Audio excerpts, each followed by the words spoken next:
Trump surprend le monde et jette de l'huile sur le feu de la géopolitique.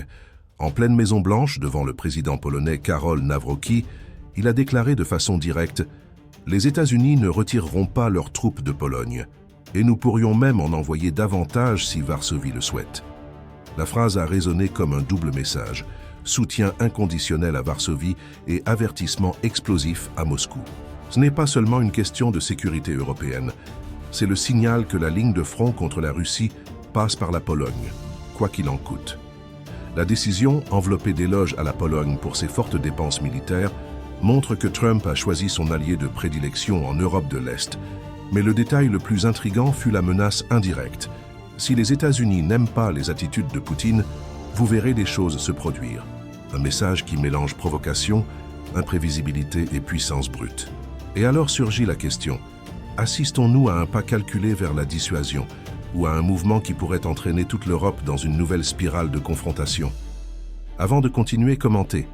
Pensez-vous qu'il s'agit d'une défense légitime ou d'une pure provocation? Votre opinion pourrait devenir le sujet de la prochaine vidéo. Ce qui rend cette annonce encore plus polémique, c'est la manière dont Trump est en train de réécrire la logique de la sécurité européenne. Au lieu de renforcer l'OTAN dans son ensemble ou de chercher des réponses communes de l'Union européenne, il préfère miser sur un bilatéralisme dur, traitant des pays comme la Pologne comme des pièces isolées sur un échiquier de pouvoir. Pour Varsovie, c'est une victoire historique.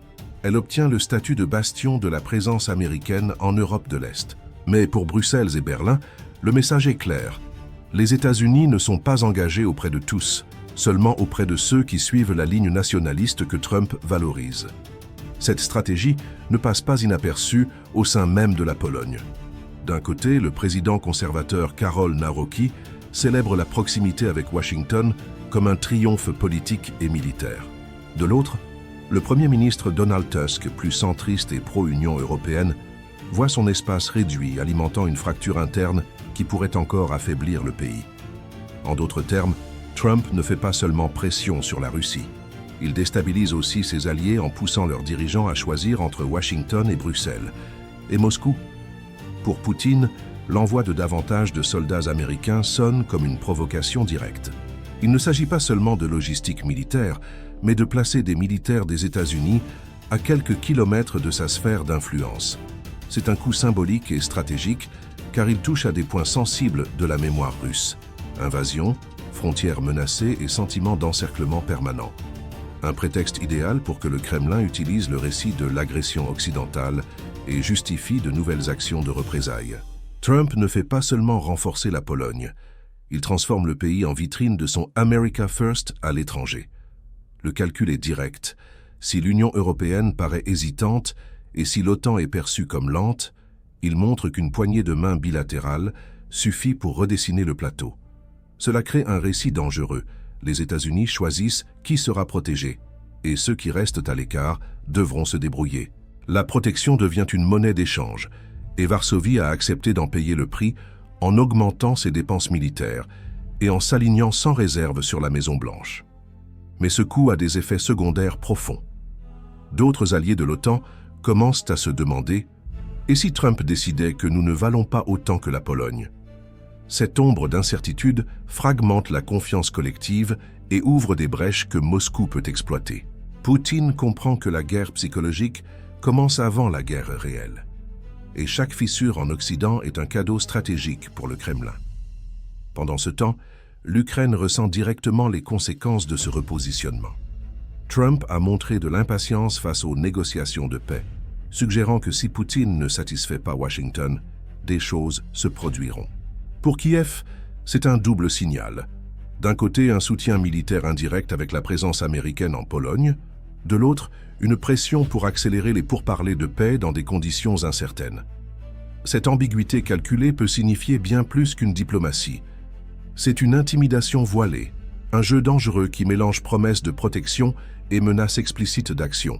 La rencontre avec Karol Nawrocki a montré clairement que Trump n'entend pas jouer l'ancien jeu de la diplomatie européenne. Il ne parle pas de consensus ni de coopération multilatérale.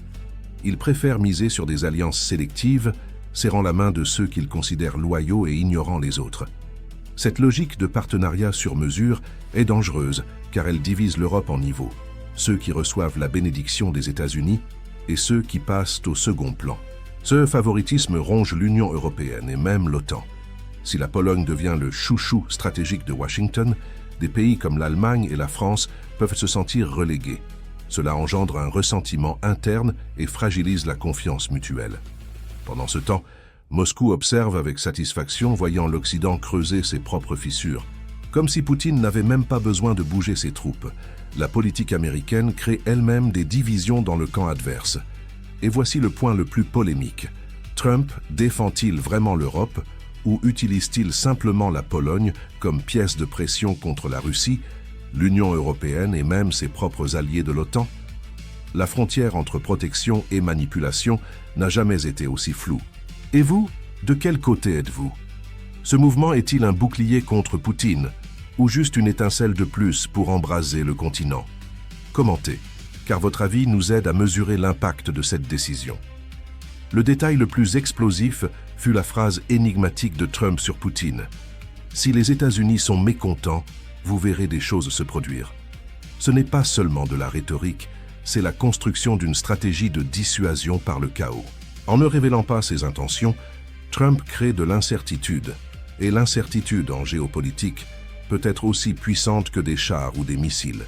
C'est l'idée que l'ennemi ne sait pas quel sera le prochain coup, ni jusqu'où le rival est prêt à aller.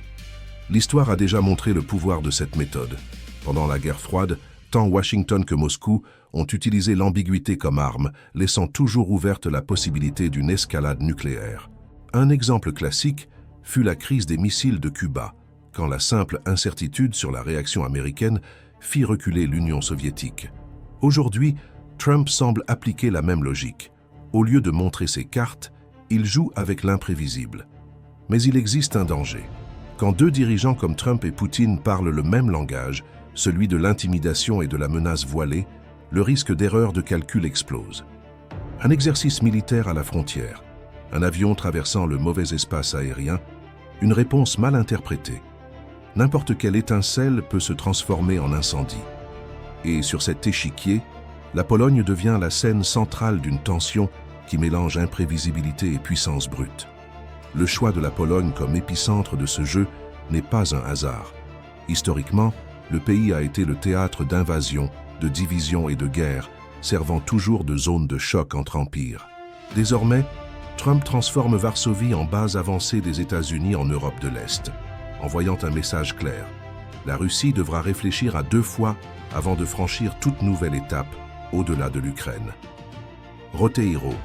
Mais chaque soldat américain supplémentaire sur le sol polonais est vu par Moscou comme un encerclement. Et cela augmente le risque d'erreur de calcul. Dans l'histoire récente, nous avons déjà vu comment de petits dérapages ont failli provoquer des catastrophes. En 1983, un exercice militaire de l'OTAN fut interprété par les soviétiques comme une préparation à une attaque nucléaire. En 2018, un chasseur russe a failli entrer en collision avec un avion de l'OTAN au-dessus de la Baltique. Ces épisodes montrent combien la ligne entre dissuasion et guerre est ténue. Plus il y a de troupes, plus il y a d'exercices militaires et plus d'équipements lourds sont déplacés, plus le danger qu'un incident banal se transforme en affrontement réel grandit. L'Europe a déjà connu des guerres nées de malentendus, et elle porte de nouveau ce spectre. Et au milieu de tout cela, l'Union européenne se divise. Certains célèbrent la protection américaine, d'autres craignent de devenir des cibles immédiates de représailles russes. Résultat, le continent est pris entre la peur de Poutine et l'imprévisibilité de Trump. En fin de compte, l'annonce de Trump ne concerne pas seulement des soldats américains en Pologne. Elle concerne qui dicte les règles du jeu mondial. En même temps qu'il défie Poutine avec une promesse audacieuse de renforcer la Pologne, il provoque aussi Bruxelles, Berlin et Paris, montrant que seuls ceux qui acceptent la logique directe de Washington recevront de l'attention. Pour certains, c'est une stratégie de protection. Pour d'autres, c'est un risque calculé qui pourrait embraser toute l'Europe. Le message à Moscou est limpide.